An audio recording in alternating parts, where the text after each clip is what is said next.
I do believe reMarkable will release a reMarkable 3 later this year, 300 ppi, and a smaller 7.8 inch. I don't think that'll be later this year. I think that'll be this time next year. And I don't think they'll release them both together. I think they'll release one of those, probably starting with a reMarkable 3. Sorry, so we're talking about this gap between the pen and the screen, and it has never bothered me on the reMarkable 2. The fact they've managed to squeeze in a front light and still not increase that gap, then it is pretty impressive.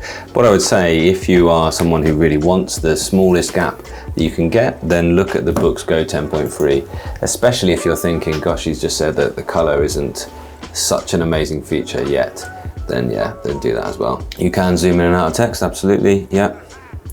And there's one suggestion that somebody gave me, which was, let's go to the pages, let's go to the end, that actually you could treat it almost like, because people often ask for an infinite canvas. What if you start working at the maximum zoom level, so like 5 times zoom, and you actually start in the sort of finest pen? Can you start a kind of mind map? Now, incidentally, the pen tools are always great. Oh, you can see quite a lot. This is a really good example of the yellowing on here just now, by the way. Can you see that yellow tint in there? And then you could sort of, you've almost got now an infinite canvas, because you can zoom out like so. And you can zoom in and work around. So actually, if you're looking for an infinite canvas,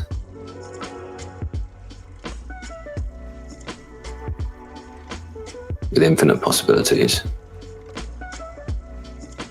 you can kind of do that. So I think that's quite cool.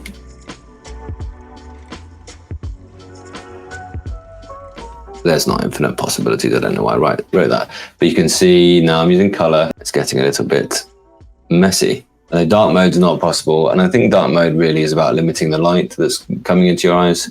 For me, it's about e-ink is kind of like the total antidote to that question, really. You don't need light or dark mode there as well. Yeah, I was wondering about that. I already feel like I've worn a little bit of a kind of edge on my nib, so that's a good question. I think they might last longer. Yeah, they certainly don't feel soft like the other one did. It's not going to turn into a little mushroom. I think it's going to wear like the end of a pencil, like a wedge shape. No, there's no way to force a manual refresh, which surprises everybody. And I just think, I said it earlier on, didn't I? Just give us a few more choices, because the only thing they've given us now is this kind of like, it's only in PDF reading. They've given us a contrast setting in PDFs. So given that somebody asked for PDFs, let's go to some PDFs now. And I was asked for scientific papers. It's pretty difficult. It's not zooming in and out very, very easily. Not that great an experience on a color PDF. You see, it almost goes black and white, look, and then decides to do it. And actually, you can really see that yellow ghosting there now. It's not all gone there. And there's no way to say now, can you just refresh the whole screen so I've got a nice clean and crisp thing? You need to wait for it to decide. Or I better do a full screen refresh. And they have 2 settings in PDF. It says automatic apply contrast filter. So basically the contrast filter is like so. If it's on, which I think it was on there, it was on automatic, so it's making its own decision. But generally, contrast is better for reading text. So if it's got a lot of text, it should decide to be in contrast mode.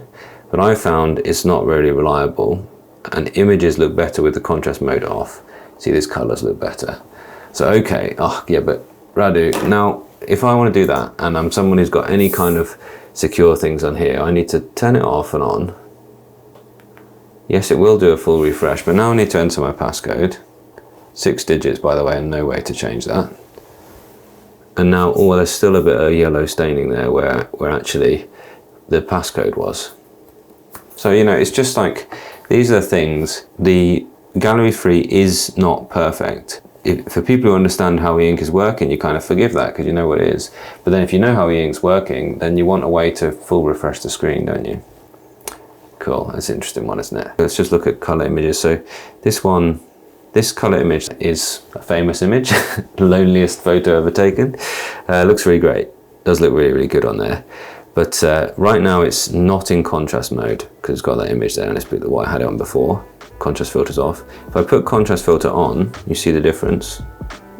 So you don't want to look at images like that, but now it's better for the text, right? So that is now not a nice way to view that image.